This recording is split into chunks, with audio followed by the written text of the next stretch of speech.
Hello friends, मेरा नाम राकेश वर्मा और मेरे यूट्यूब चैनल पे आपका स्वागत है। दोस्तों, आज के वीडियो में जानेंगे मध्य प्रदेश पीईबी या मध्य प्रदेश व्यापम की परीक्षाओं में जो सामान्य अध्ययन के प्रश्न पूछे गए हैं उनके बारे में जानेंगे। वह कौन कौन से प्रश्न पूछे जाते हैं। तो दोस्तों, ये मध्य प्रदेश व्यापम की परीक्षा में प्रश्न दोहराए भी जाते हैं और अन्य प्रतियोगी परीक्षाओं की दृष्टि से भी महत्वपूर्ण प्रश्न रहेंगे। तो चलिए क्रम से जानते हैं। हमने यहाँ पर 30 प्रश्न लिए हैं व्याख्या सहित। तो पहला प्रश्न लिया है, मध्य प्रदेश के प्रथम मुख्य सचिव कौन थे। तो ये क्वेश्चन दोस्तों परीक्षाओं में पूछे जा चुके हैं व्यापम की। तो मध्य प्रदेश के प्रथम मुख्य सचिव कौन थे, तो वह थे श्री एच.एस. कामत।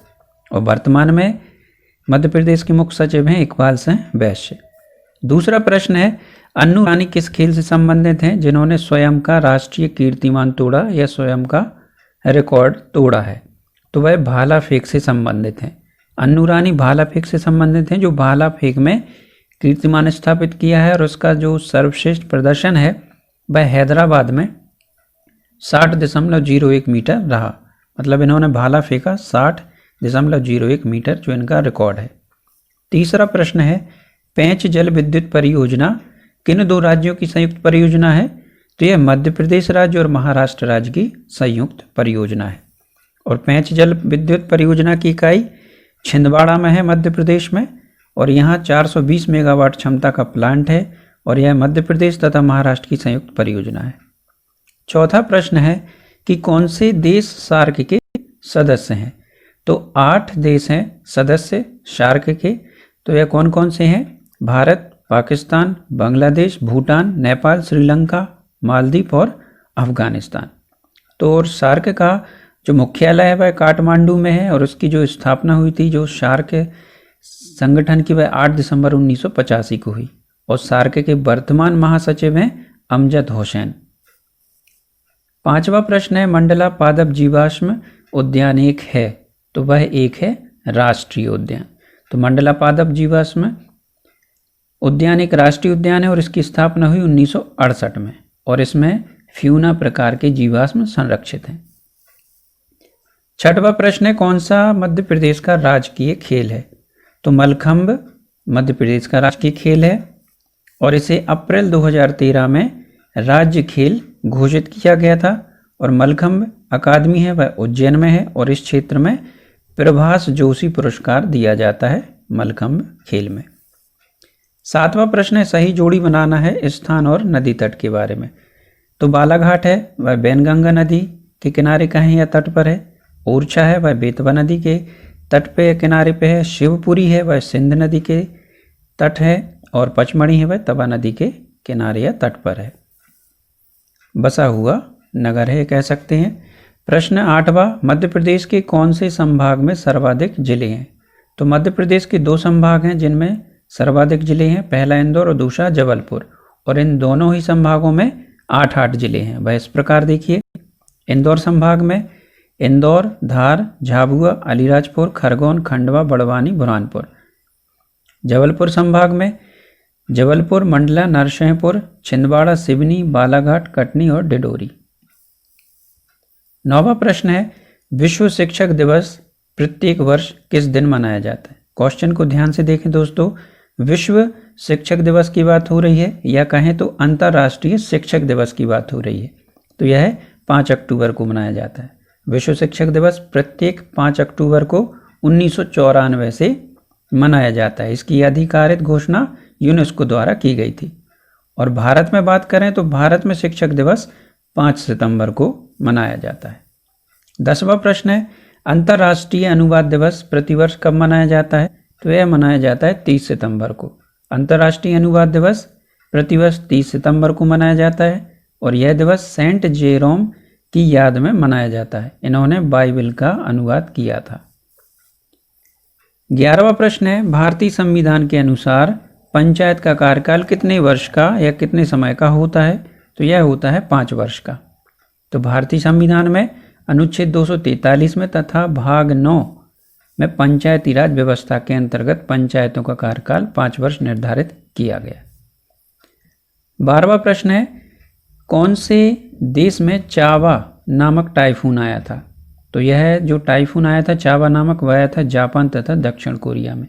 अक्टूबर 2016 में चावा नामक टाइफून जापान तथा दक्षिण कोरिया में आया था। टाइफून एक उष्ण चक्रवात है और यह प्रशांत महासागर में जन्म लेता है या बनता है या उत्पन्न होता है। 13वां प्रश्न है, मध्य प्रदेश की साक्षरता दर जनगणना 2011 के अनुसार क्या है, यह बताना है। तो मध्य प्रदेश की साक्षरता है जनगणना 2011 के अनुसार 69.3%। तो जनगणना 2011 के अनुसार मध्य प्रदेश में जो साक्षरता दर 69.3%, जहाँ इस दृष्टि से मध्य प्रदेश का देश में 28वां स्थान है और मध्य प्रदेश में महिला साक्षरता 59.2% तथा पुरुष साक्षरता 78.7% है। 14वां प्रश्न है, प्रधानमंत्री नरेंद्र मोदी ने देश के पहले राष्ट्रीय जनजातीय आनंदोत्सव का शुभारंभ कहाँ किया था। तो यह किया था इन्होंने नई दिल्ली में। 20 अक्टूबर 2016 को प्रधानमंत्री नरेंद्र मोदी द्वारा दिल्ली में राष्ट्रीय जनजातीय आनंदोत्सव का शुभारंभ किया गया। यहाँ प्रधानमंत्री मोदी ने जनजातीय संस्कृति के संरक्षण व संवर्धन की बात कही। 15वां प्रश्न है, सोलुंग पर्व किस राज्य से संबंधित है। तो सोलुंग पर्व वह अरुणाचल प्रदेश राज्य से संबंधित है और जो मुख्य कृषि पर्व के रूप में आदि समुदाय द्वारा मनाया जाता है। 16वां प्रश्न है, राष्ट्रीय आयुर्वेद दिवस कब मनाया जाता है। तो यह मनाया जाता है 28 अक्टूबर को। वर्ष 2016 में प्रथम बार राष्ट्रीय आयुर्वेद दिवस 28 अक्टूबर को मनाया गया था। 17वां प्रश्न है, मध्य प्रदेश के कौन से जिले में अफीम उगाई जाती है। तो यह मंदसौर में, मध्य प्रदेश का जो जिला है मंदसौर, यहाँ अफीम उगाई जाती है और अफीम उत्पादन वाला यह प्रमुख जिला है। 18वां प्रश्न है, बीनानगर प्रसिद्ध है। तो बीनानगर इसलिए प्रसिद्ध है क्योंकि यहाँ तेल शुद्धिकरण कारखाना है। तो बीनानगर तेल शुद्धिकरण के लिए प्रसिद्ध है और यह कारखाना बीना के आगासौर स्थान पर स्थित है। 19वां प्रश्न है, किसने निर्गुण भगवान के लिए बहुत सारी रचना की हैं। तो यह की हैं संत सिंगा जी ने। तो निमाड़ के प्रसिद्ध कवि संत सिंगा जी निर्गुण भगवान के लिए रचनाओं के लिए जाने जाते हैं और ये कबीर के समकालीन माने जाते हैं। 20वां प्रश्न है, फीफा विश्व कप 2018 की मेजबानी किस देश के द्वारा की गई थी। तो यह रूस देश के द्वारा इसकी मेजबानी की गई थी। तो फीफा विश्व कप है 2018 की मेजबानी रूस द्वारा की गई और इसके लिए शुभांकर था जावी बाका शुभांकर बनाया गया। और वर्ष 2022 का जो फीफा विश्व कप है वह कतर में प्रस्तावित है। 21वां प्रश्न है, फुटबॉल खिलाड़ी मिरोस्लाव क्लोसे किस देश के लिए खेलते हैं। तो यह है जर्मनी के लिए खेलते हैं। तो फुटबॉल खिलाड़ी मिरोस्लाव क्लोसे जर्मनी से खेलते हैं और जर्मनी के मुख्य स्ट्राइकर की भूमिका निभाते थे। 22वां प्रश्न है, उस भारतीय अधिवक्ता का नाम बताइए जिसे संयुक्त राष्ट्र साधारण सभा ने अंतर्राष्ट्रीय विधि आयोग का सदस्य नियुक्त किया है। तो यह है अनिरुद्ध राजपूत। अनिरुद्ध राजपूत को संयुक्त राज्य सभा ने अंतर्राष्ट्रीय विधि आयोग का सदस्य नियुक्त किया है और इनका कार्यकाल जनवरी 2017 से प्रारंभ हुआ। 23वां प्रश्न है, वेटिकन नगर में पोप फ्रांसिस ने मदर टेरेसा को संत घोषित किया है।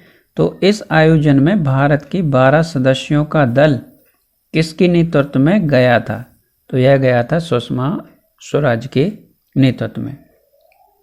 तो वेटिकन नगर में पोप फ्रांसिस ने मदर टेरेसा को संत घोषित किया और इस आयोजन में भारत से 12 सदस्यों का दल विदेश मंत्री सुषमा स्वराज के नेतृत्व में गया था तथा यह सम्मान प्राप्त किया।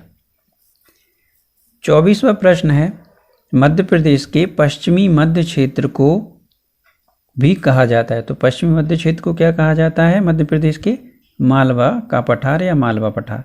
तो मध्य प्रदेश का पश्चिमी मध्य भाग मालवा का पठार भी कहलाता है। यह 17 जिले में फैला मध्य प्रदेश का 28% क्षेत्र बनाता है और यह दक्कन ट्रैप से निर्मित पठार है। 25वां प्रश्न है, घोटुल क्या है? तो घोटुल प्रथा है एक जो मांडिया व गोंड जनजाति में प्रचलित है। यह एक युवाग्रह होता है और यह एक वैवाहिक रस्म है। 26वां प्रश्न है, मध्य प्रदेश में अजंता की समान गुफाएं कहाँ पाई जाती हैं? तो यह बाघ धार में पाई जाती हैं। तो धार जिले में मध्य प्रदेश की अजंता की गुफाएं अर्थात बाघी की गुफाएं पाई जाती हैं। इसे बौद्ध कला का प्राण कहा जाता है और इसकी खोज डेजरफील्ड ने की थी। 27वां प्रश्न है, उत्तर प्रदेश सरकार ने किसे समाजवादी किसान बीमा योजना का ब्रांड एम्बेसडर नियुक्त किया था? तो वह किया था नवाजुद्दीन सिद्दीकी के लिए। 28वां प्रश्न है, मध्य प्रदेश के किस जिले में जनसंख्या वृद्धि दर सबसे कम दर्ज की गई जनगणना 2011 के अनुसार? तो अनूपपुर जिले में यह सबसे कम दर्ज की गई। 2011 की जनगणना के अनुसार अनूपपुर जिले की जनसंख्या वृद्धि दर 22.3% न्यूनतम रही थी। 29वां प्रश्न है, सुब्रतो कप किस खेल से संबंधित है? तो यह है फुटबॉल कप से संबंधित। ये फुटबॉल खेल से संबंधित है सुब्रतो कप। तो सुब्रतो कप फुटबॉल से संबंधित है और फुटबॉल से संबंधित जो अन्य कप हैं जैसे Santosh trophy, Rovers cup, FIFA cup, Kings cup, Caesar cup, Asia cup इत्यादि। और अंत में 30वां प्रश्न है, भारत के सौरभ घोषाल किस खेल से संबंधित हैं? तो वह है स्क्वैश खेल से संबंधित। तो दोस्तों ये थे आज की वीडियो में 30 महत्वपूर्ण प्रश्न उत्तर जो व्यापम की परीक्षा में पूछे गए। ऐसे ही अन्य प्रश्नों पर चर्चा करेंगे, अन्य भागों में जानेंगे व्यापम परीक्षाओं के जो पूछे जा चुके हैं प्रश्न। तो आशा करता हूँ दोस्तों आपको मेरा ये वीडियो पसंद आया होगा। वीडियो अच्छा लगा हो तो लाइक करें, अपने दोस्तों के साथ शेयर भी जरूर करें और मेरे चैनल को सब्सक्राइब करना ना भूलें। Thank you.